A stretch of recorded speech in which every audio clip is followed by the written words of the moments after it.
Good morning, and we'll call to order the meeting of the Regional Transportation Commission Board of Directors. They're just the opening act for us. Okay, thank you, Mr. Chairman, members of the commission. Your first item is to approve your agenda. We do have one change to the consent agenda regarding the backup interlocal agreement for item number 8. The Boulder City Council has requested some additional language, otherwise the agenda is in order. And I'd like to ask that Mr. Mike Hand read the new language into the record.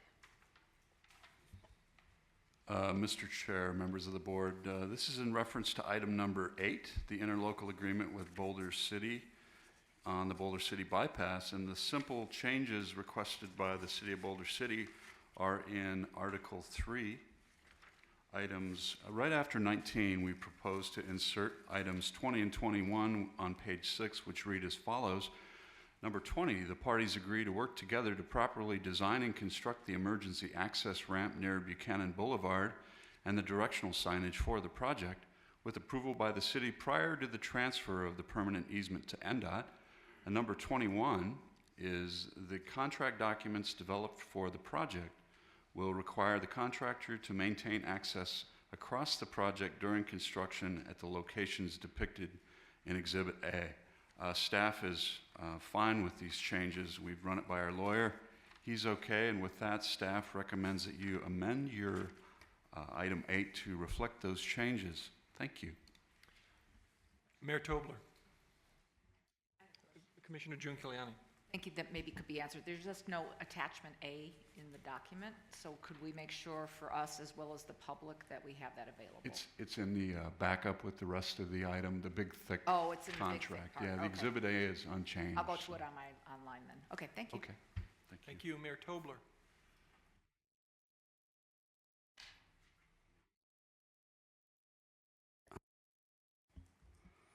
I apologize for my voice. I'm losing it today, but we appreciate working with the RTC. Our concern is where this project is no longer a toll project, that we don't want to be completely bypassed.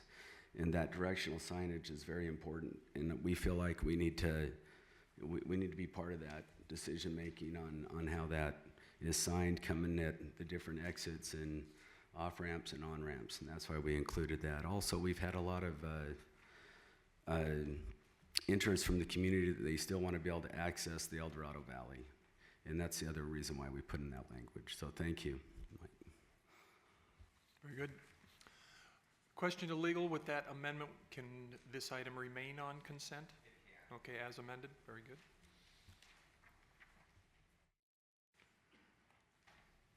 So we need a motion to approve the agenda as amended. I would make a motion to approve the amended document with the language read by Mr. Hand for number 20, 20, and 21, and then renumbering. Motion on the floor. All those in favor signify by saying aye. Opposed? That motion carries. Thank you, Mr. Chairman, members of the commission. Your next item is to receive the general manager's report. We would like to take a moment today and recognize our superstar of the quarter. Over the past 13 years, our awardee has demonstrated a thorough knowledge of the RTC's policies, procedures, and operations, and consistently performs and above and beyond as a team player, always meeting and exceeding the needs of internal and external customers, as well as the public, to make the RTC a better organization, and this person really does this. More recently, our awardee has been instrumental in fuel tax indexing efforts, specifically including the design of a flexible database tailored to the needs of various users that will be a critical tool as the RTC and local entities proceed with designing and constructing up to $700 million in new street and highway projects over the next 3 to 5 years. Please help me honor our superstar of the quarter, somebody who really, really deserves this, from our MPO Streets and Highways Department, Zoe Coleman.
I'll get you for this. I just want to say thank you. I work for one of the most amazing agencies in this valley. Mike, Fred, Tina, Angela. But the best people that help me do my job are the public works people. So next time you're in your... Next time you walk through your public works department, tell them thank you. They're the best. Thanks. Don't go anywhere. Keep that picture up. Everybody see the overhead? Anything going on with that picture that the audience should know about? I think it's a setup. Any Yankee fans in the house? All right. That was my Halloween costume. Don't say that. I was going to say you a diehard Red Sox. I am. Thank you, Mr. Chairman. We also have a special guest today who'd like to make brief remarks on the RTC's and Las Vegas Metro Police Department's annual anti-graffiti contest. Please welcome Scott Black from Las Vegas Metro. Hello. I recall I was talking earlier with Carl Scarborough. I remember in 2007 we all got together. We wanted to do some type of an educational prevention type of program to help with the graffiti problem we're having in this community. And, we just decided that it's not all about just locking people up. We wanted to do something to maybe prevent it, something that could help kids, because there's this perception out there with kids that it's not as big a crime as it actually is. So we actually got together and we started this art program, and it's been great. This is our 7th consecutive year, and on behalf of Metro, I wanted to sincerely thank the entire board, General Manager Tina Quigley. I also wanted to thank my partner, John DeShutter, and also Amber and Eileen in, I believe, your PIO office for their patience with me, because they do a lot of the work and they do a great job. So thank you very much. And if I could, I'd like to read this very brief proclamation, which has been issued by Governor Sandoval. Proclamation by the governor, whereas graffiti vandalism has been recognized as one of the most costly property crimes in Nevada, and more than $30 million in public and private funds are expended annually addressing the crime of graffiti vandalism in southern Nevada, and graffiti vandalism contributes to other types of criminal activity, dramatically reduces property values, and accelerates neighborhood decay, and whereas the Regional Transportation Commission, the Clark County School District, Outdoor Promotions, Crime Stoppers of Nevada, and the Las Vegas Metropolitan Police Department have partnered to fight graffiti vandalism. And for the past 7 consecutive years, these entities have managed and implemented an anti-graffiti art contest and public bus wrap contest for Southern Nevada's youth in an effort to dissuade them from engaging in graffiti vandalism. And whereas this program has become a valuable asset to the community in providing an effective prevention program designed to protect property and educate the youth of Southern Nevada, now, therefore, I, Brian Sandoval, Governor of the state of Nevada, do hereby proclaim December 3rd, 2013 as a day in honor of the 7th Annual Regional Transportation Commission Anti-Graffiti Art Contest. So thank you very much on behalf of Metro and on behalf of presenting this for the Governor's office to Tina. Thank you.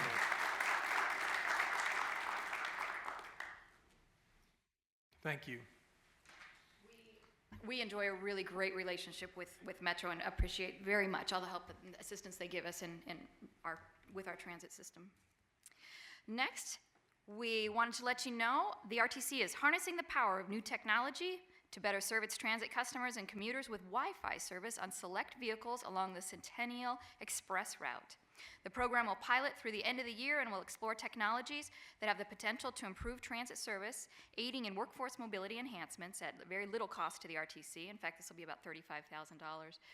We have found in surveying our riders on our commuter routes that over 60% would use Wi-Fi on the vehicles as they were traveling to and from work for their smartphones, laptops, and tablets. So we'll be monitoring usage, talking to our customers, and seeing if there truly is a market for this amenity. If on the express routes, overall, are we seeing ridership continually moving upward, or are we stagnant? What's our latest We and are, and I'm greatest? going to ask MJ Maynard to address that question. MJ, sorry to catch you off guard. Yeah, no, not at all. It's either holding steady or there's a slight increase on other routes. Great. Councilman Ross isn't here, but he is one of our regular riders on the Centennial Hills Express, and he gives us regular feedback. And he's a great ambassador because he talks with everybody as he's riding. Before I close General Manager's report, I did want to let you know one more thing. I promised Rossi Rollencotter I would make you all aware of the fact that next week, U.S. Travel Association, in concert with LVCVA, Rossi in particular, organized a conference in D.C. called the CAT Conference, Connecting America Through Travel and Tourism. It's a conference that has sold out, and Rossi truly attributes the fact that one of the reasons it's selling out is due to a panel that he's put together called Unusual Partners, Unusual Suspects in Transportation. And in it, he will have on this panel myself, Tom Skanke, Brent Bell from Whittlesey Bell Transportation, and Rossi, to talk about the fact that we have come together as a group. We've created a transportation steering committee in Southern Nevada where we've got members of public sector and private sector working together to come up with a comprehensive transportation plan wherein we acknowledge and try to grow everybody's business, not just one particular business, not just monorail, not just buses, not just focusing on the convention center itself, but talking about an overall business plan for how we move people in the next 20 to 40 years in Southern Nevada. So he also wanted you to know that Transportation Secretary Fox will be there as well. And again, like I said, it's sold out, so he's very excited and proud, and I promised I would mention it to you. And that is all I have for General Manager's report. Thank you. Next, item number 3 is to receive the Nevada Department of Transportation Director's Report. Rudy Malfabon. Thank you, Tina. As many of you probably saw in the newspapers and the TV reports, Tom Skanke was named as the new Transportation Board member that will start in January of 2014. We welcome him to represent not only the Southern Nevada interests, but the entire state. He has a lot of experience in national transportation policy, both from the policy side and the revenue side, having served on some national commissions. He also understands the regional interests too, and the needs down here in Southern Nevada. So we're awaiting him starting in January. Yesterday, the Transportation Board approved the annual work program for NDOT, which included accepting the Statewide Transportation Improvement Program, the STIP, and that goes forward now to Federal Highway Administration and Federal Transit Administration and Environmental Protection Agency for review and approval. Something to highlight on some projects that are coming up. We have a project advertised for US 95 widening and to Durango with bid opening later this month. That's about a $34 to $40 million project. The next project that we have is funded by the Las Vegas Convention and Visitors Authority. Room tax revenue bonds was to replace the escalators at Tropicana and Las Vegas Boulevard. Those are the original escalators. They weren't the heavy-duty transit-grade escalators that we need at that location. And being exposed to the elements in the outdoors, they really need replacement so they can be more reliable and serve the needs of the pedestrians on that corner.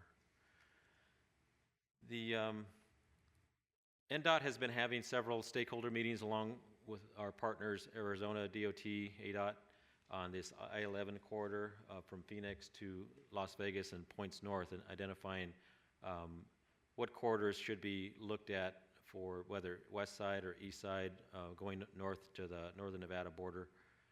And Sandra Rosenberg previously presented an item on that. We'll bring her back probably early part of next year as she continues those stakeholder meetings. She can give you an update. Regarding Project Neon, we're going forward with a formal request for bond, $100 million for allowing us to proceed with acquisition of right-of-way. We have a lot of parcels to acquire in the area of the Spaghetti Bowl down to to Charleston Boulevard on kind of the west side of the freeway. And we will be continuing with some of the update meetings. We met individually with IFC members, and we will continue to have some additional briefings so that we can answer their questions in advance of that December 9th, I believe, is the IFC meeting. One last thing to report on the disadvantaged business enterprise goal for the department. We had previously looked at a recommendation for a goal of 7.5%, and this is the triennial goal for the next 3 years. This goal was looked at by Federal Highway Administration, the legal folks, and they indicated that in order to have a solid basis that's defensible in court, we should adjust that number a little bit lower. So chances are, when we get the final numbers and the final approval from FHWA, it's going to probably be in the 6% range for DBE on our construction contracts and professional services contracts. As far as what NDOT does with public works agencies that receive federal funds that have to have that DBE goal, we establish the goal for those agencies, but I wanted to point out to public works agencies that they have the ability to come back to NDOT if there's any concerns on the goal that was established by NDOT, so they can have discussions. We can adjust the goal accordingly after that we have those discussions. So in the past, maybe agencies didn't feel that they could come to NDOT and change those goals, but there definitely is room for that discussion and adjustment of goals prior to advertisement, or even during the advertisement period of contracts. So I just wanted to make that point. And that concludes the director's report. Questions from the board? I'll jump in.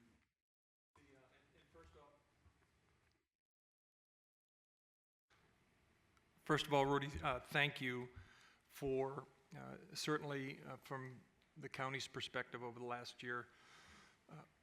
Your department, Tracy, have done, I think, a wonderful job with the outreach, the communication. I think that's moving in a very, very positive direction. We've had a lot of good feedback on that. And the last few weeks, we've seen some very positive press on NDOT's involvement, contributions, especially on the funding side. And I think you and I have talked about this before, with the higher profile, I'm not sure about my colleagues, but I am certainly receiving phone calls from stakeholders in Southern Nevada saying, what does this mean? You know, we've heard that fair share has never been equal, and you know that whole story.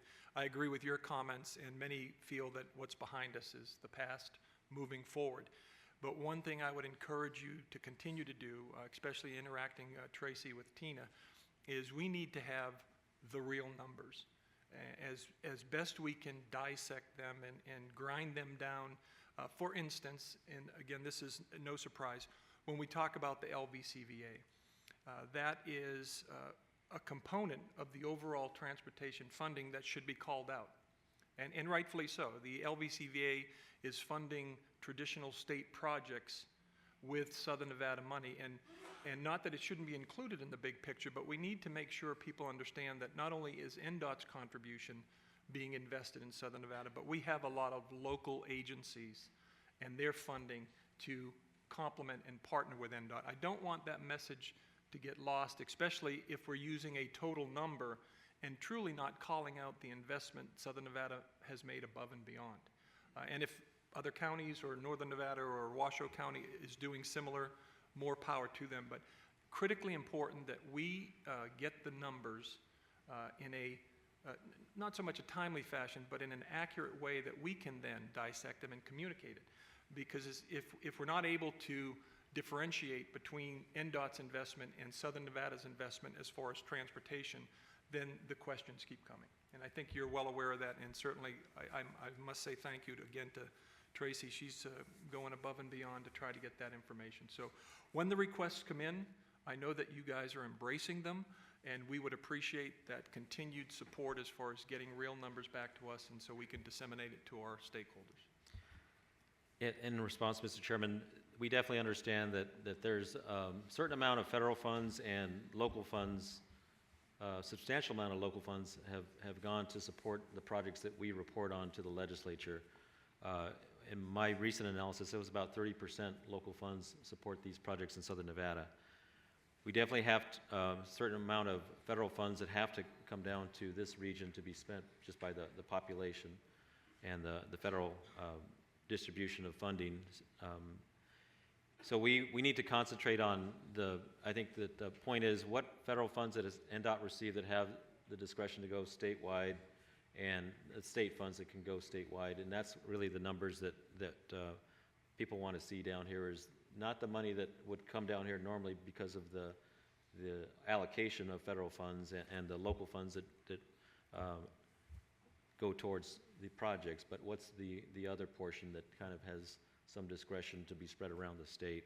So we understand that. We do have a statewide responsibility for, as I've mentioned in the past, the other Interstate 80 and you know, substantial amount of miles, over about 400 miles of Interstate 80 that we have to take care of.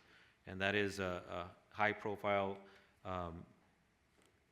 corridor for moving of freight and commerce, as well as you know, drawing in the tourists from our neighboring states.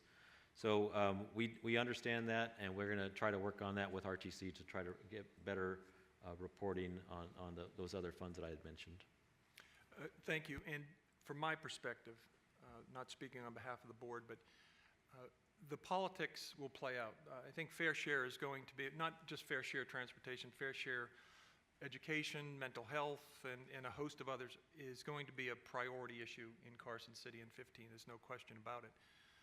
What I'd like to see is the numbers presented and agreed upon from NDOT and RTC and the respective public work agencies, making sure that everybody agrees on these numbers and where the allocations go, what they are. That's my request, to make sure that they're consistent. And what happens up here as far as the political dialogue or the community dialogue, that's going to take place.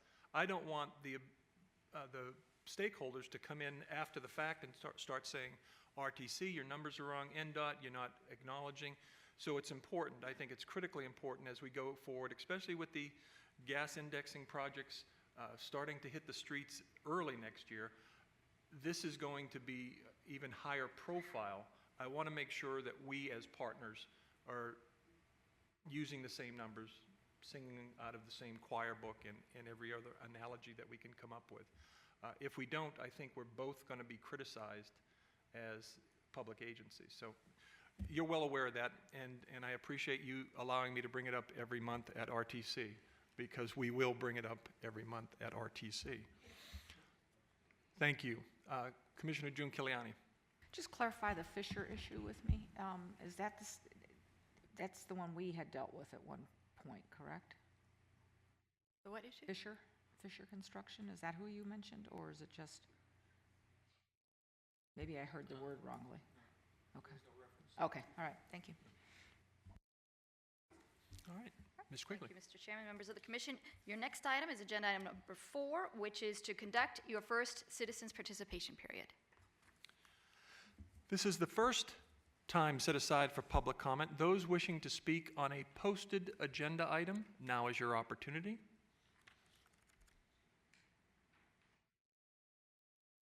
Seeing and hearing no one, we'll close this portion of public comment. Very good. We will move on to your consent agenda, which is made up of items 5 through 53. There's a motion on the floor. All those in favor signify by saying aye. Aye. Opposed? That motion carries. Thank you, Mr. Chairman, members of the commission. Your next item is item number 54, and Assistant General Manager M.J. Maynard will introduce that. Mr. Chairman, members of the commission, item 54 is to receive the fiscal year 2013 audited financial statements. The annual financial audit for fiscal year 2013 was performed for the RTC by Moss Adams, Certified Public Accountants. A copy of the report is attached as backup. Jeff Bridgens of Moss Adams will make a brief presentation and answer any questions the commission may have regarding the audit.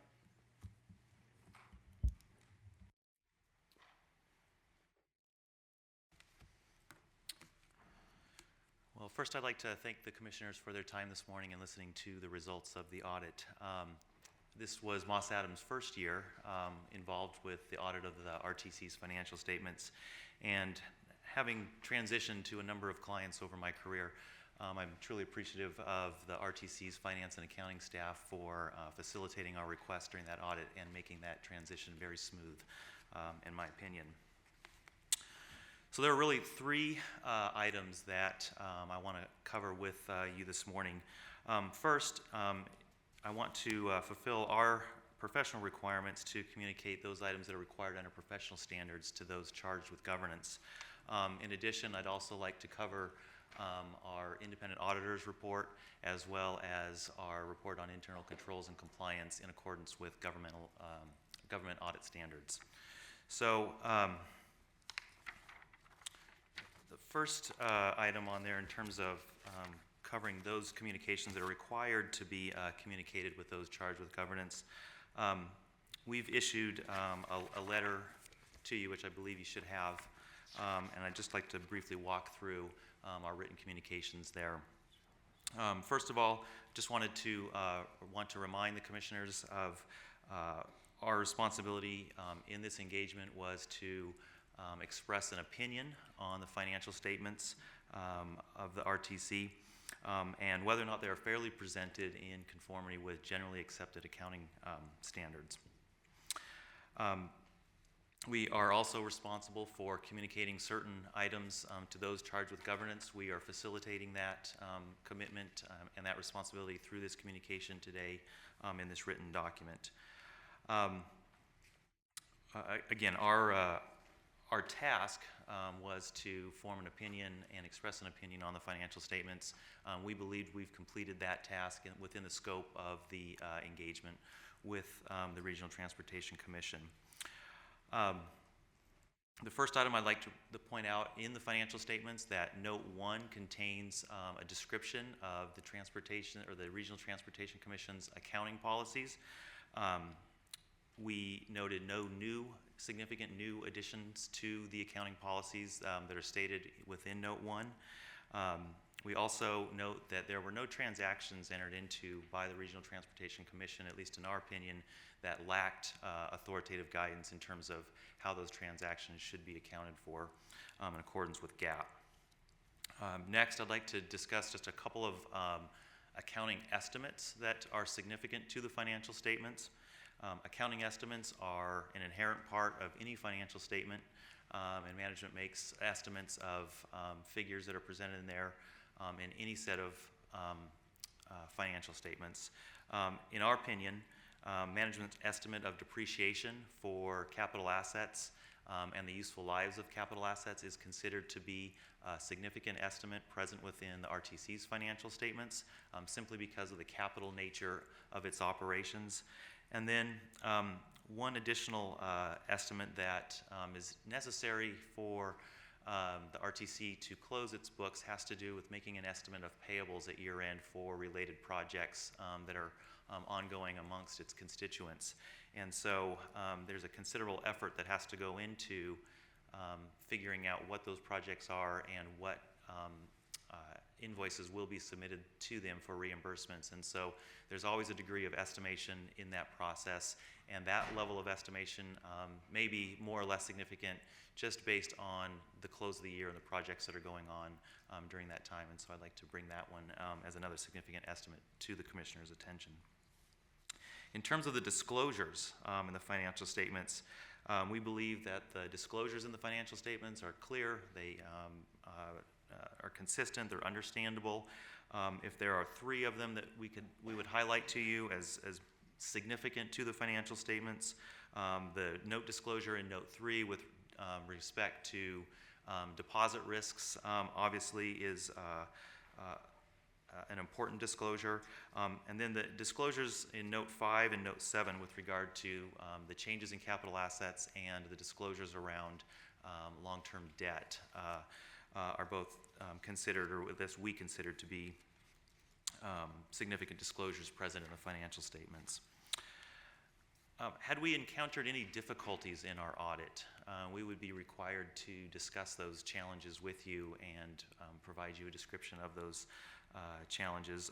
We're pleased to report we encountered no difficulties in completing our audit. Had there been any corrected or uncorrected misstatements of the financial statements, whether factual or in our professional judgment, would there be a misstatement? We'd be required to report those instances to you as well in this communication. We have no such adjustments to report. Had we had any disagreements with management over an accounting policy or accounting for a transaction, we would also be required under our professional standards to provide you a description of what that disagreement was over. We're pleased to report we had no disagreements with management over any issues. Also point out that as part of our audit procedures, we ask management for a management representation letter. We ask management to represent a whole host of items to us in terms of the completeness of the information that they've provided, the accuracy of the information they've provided to us, whether or not they've done a sufficient evaluation of subsequent events for disclosure. And so we had received that letter prior to issuance of our reports for the RTC. Had management consulted with another accounting firm over any sort of accounting issue, in essence seeking a second opinion, quote unquote, we would be required to communicate the nature of those communications. Again, there were no such communications in this engagement, and so nothing to report there. In terms of other items, there's just a couple of items that I'll bring up. We're going to next cover a couple of our audit reports that are in the financial statements. That being said, there is one additional report that is yet to be issued in terms of the RTC's compliance with federal grant testing. That one's yet to be issued.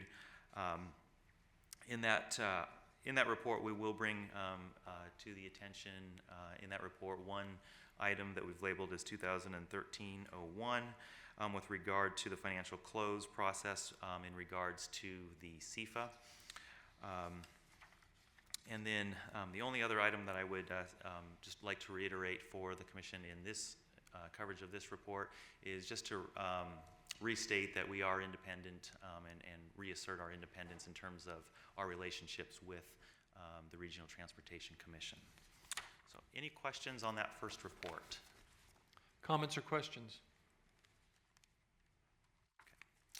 Okay. Next, I'd just like to briefly cover the two reports that are in the financial statements. On pages 2 and 3, we have the report of independent auditors. And you might notice in this report, this is our opinion letter, and it looks a little bit different than it has in previous years. That is because we as auditors are operating under what's called the clarified standards, and they changed the format of the reports that we issue. Essentially, the primary change in these reports is that each paragraph in our reports now has a heading over it to essentially call out what this paragraph is really intended to describe. On page 3, I'd like to highlight our opinion, and we are issuing an unmodified opinion on the Regional Transportation Commission's financial statements, which is a clean opinion. On page 65, I'd also like to just call your attention. We have issued a second report, which is our report over internal controls and compliance and other matters in accordance with government auditing standards. And the purpose of this report is to bring to your attention that we do look at and examine the Regional Transportation Commission's internal controls as part of our risk analysis. It's not for purposes of forming an opinion or expressing an opinion on those operations of controls. Had we found any items to bring to your attention with regard to internal controls of the Regional Transportation Commission, we would bring those to your attention here as either a significant deficiency or material weakness. We have provided definitions within this report for you of those. We are pleased to report there are none in regards to the financial statements. And so at this point, I'd like to open it up for any questions that you might have over the financial statements. And again, thank you for your time. Comments or questions? Thank you. Thank you very much. There's a motion on the floor to accept the report. All those in favor signify by saying aye. Opposed? Motion carries. Thank you, Mr. Chairman, members of the Commission. Your next item is item number 55 and will be read to you by Assistant General Manager Jerry Keating. Good morning, Mr. Chairman, members of the board. Item 55 is to appoint an evaluation committee to assess the performance of your General Manager, Tina Quigley, for the period from July 1, 2013 through December 31st, 2013. It's the practice of the RTC Board of Commission to evaluate the performance of the general manager on an annual basis. In keeping with the board's past practice, it is recommended that the board consider appointing a committee of the commission's members to review the general manager's performance and recommend any goals and/or objectives for 2014. The committee's recommendations will be presented to the board at a later meeting for consideration. Thank you. Commissioner Giunciliani.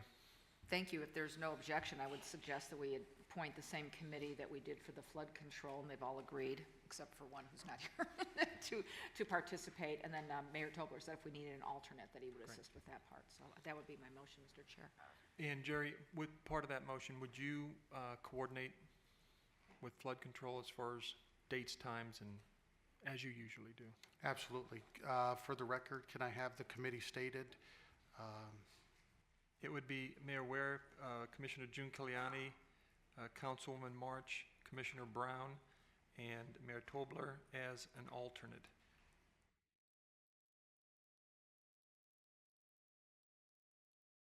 As part of the motion. Motion on the floor. All those in favor signify by saying aye. Opposed? Motion carries. Thank you, Mr. Chairman. Members of the commission, your last item, item number 56, is to conduct your last citizens' participation period.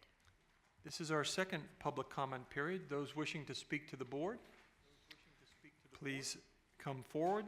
State your name and address for the record. We have some cards.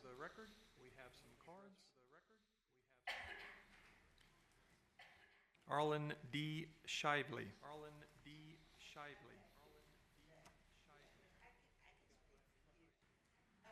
No, we can't have you speak from there. We have a portable mic. I'm not sure if it'll go all the way up there.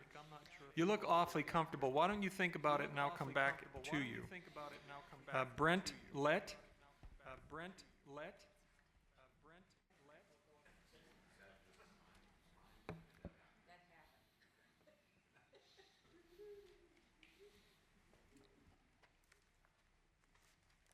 Good morning. My name is Brent Lett. And Brent, if you pull that mic. Sure. it'd be- My address is 3900 Cambridge Street, number 106, Las Vegas, Nevada. And I just recently had to deal with your agency. And first of all, I want to say I appreciate the opportunity to express my concerns. And I'll try and do my best to remain within the time frame that I'm given to express my concerns. My first concern is the audit report that was just read to your attention. I believe that there are some vast differences of opinion in reference to that 2012 audit report that was just brought to your attention. Those are the public. I would encourage you to read that report for yourself to see if what was stated here today is actually the case in its reporting and audit. My first concern is I recently became a paratransit client, but prior to becoming a client, I had some difficulties in getting an appointment to take the certification. It wasn't an exam, but apply for certification. I started contacting the agency approximately the second week of September. Left a voicemail message, and the voicemail message stated that I would be given a call back within 24 hours. I was never given a callback number to make an appointment for my certification appointment. So I think there's a deficiency in reference to the information that's been given out to the public in reference to how the agency operates when it comes to clients or potential clients that are looking to go through the certification process. My second concern is the fact that I believe that there's a problem with the security agency that RTC hires based on an incident that I encountered on the day that I had to go for my certification exam. I believe that the agency needs to look into the actions of Ally Barton and and question their policies and procedures in reference to how it deals with the public. And my last concern is, in an observation that I made when I went for my certification, I noticed that there's picture taking before actual certification is done. And I believe that there could be some issues in law in reference to making it a requirement to take pictures before certification is either approved or not approved.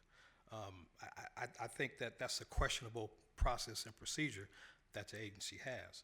And I think those are all my concerns at this point, and I want to thank the committee for allowing me the time to speak. Thank you.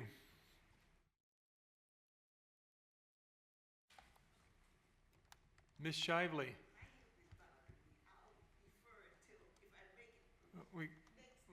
Does the mic not work up there? Okay. Well, all right.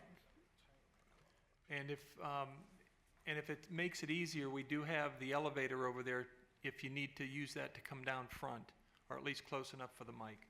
So thank you for coming down. Patricia Anderson.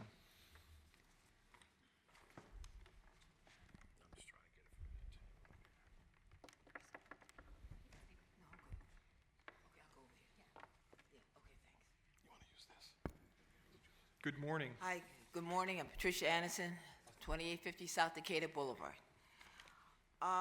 You know, I have had a couple of very concerns, and I've talked to Cindy Wallace about the fact of the dogs are on the bus. I know you're saying service dogs, but a lot of these dogs are not service dogs. And these dogs, a lot of dogs are dirty. A lot of dogs, you know, they stand up for a minute in the bus and they start shaking. They might have fleas on them, what have you. We don't know what's happening with these dogs. And the drivers are saying to them, awfully, they're saying that, well, we can't say anything, you know, because this is a trip. But a lot of them are not doing that. This is ridiculous. Another thing, these people that are getting on the bus, they're not showing their ID. They're saying $1. You know, like, okay, a lot of them are not senior citizens, and they just put $1 in. One guy got on the bus and he says, why doesn't even say a word? He says hi, and guy walked on the bus. The drivers, like you say again, they don't want to get hurt quite naturally, so they, you know, whatever. But we need to be more protection on these drivers.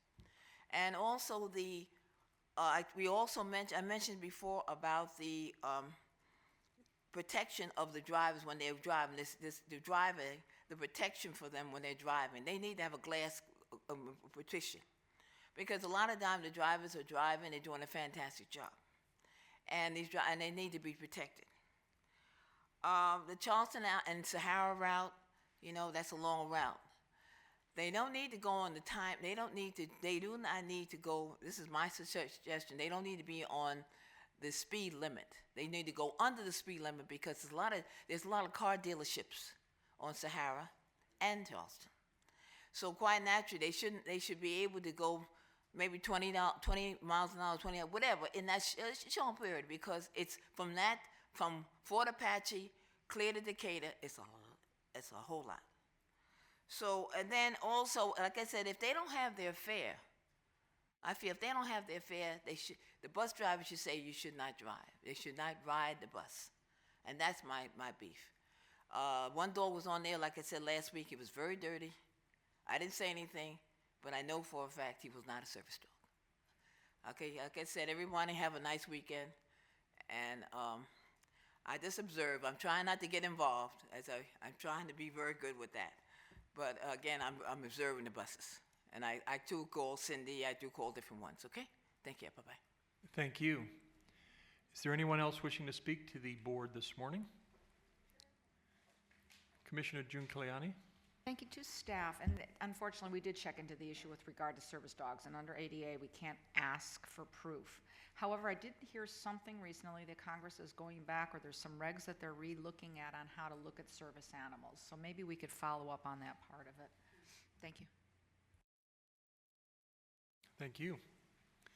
On behalf of the board of the RTC, we wish you all and your families a Happy Thanksgiving, and we'll see you in a month. Hanukkah starts early. This meeting is adjourned.